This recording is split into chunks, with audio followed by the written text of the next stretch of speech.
বোলপুর শহরে ফের শুরু হয়েছে বুলডোজার অভিযান। মাননীয় মুখ্যমন্ত্রী মমতা বন্দ্যোপাধ্যায়ের নির্দেশে সরকারি জায়গার উপর কোনো অবৈধ নির্মাণ ও দখল করা যাবে না। সেই পরিপ্রেক্ষিতে রাজ্যে শুরু হয়েছে সরকারি জায়গা দখলমুক্ত। যারা জোরপূর্বক অবৈধ নির্মাণ করেছিলেন তাদের সেই নির্মাণ বুলডোজার দিয়ে ভেঙে ফেলা হচ্ছে।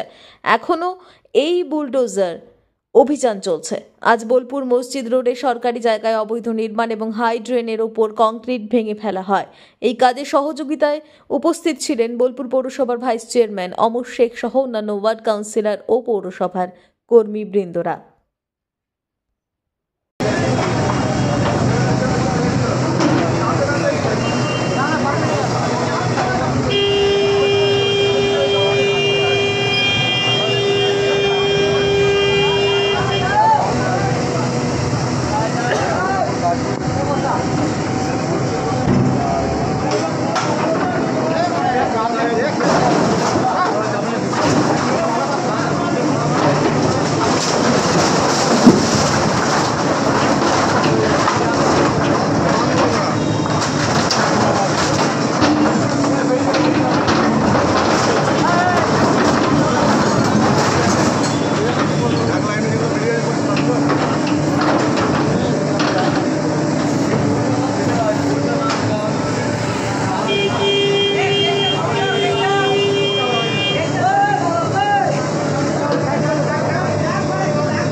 রাস্তা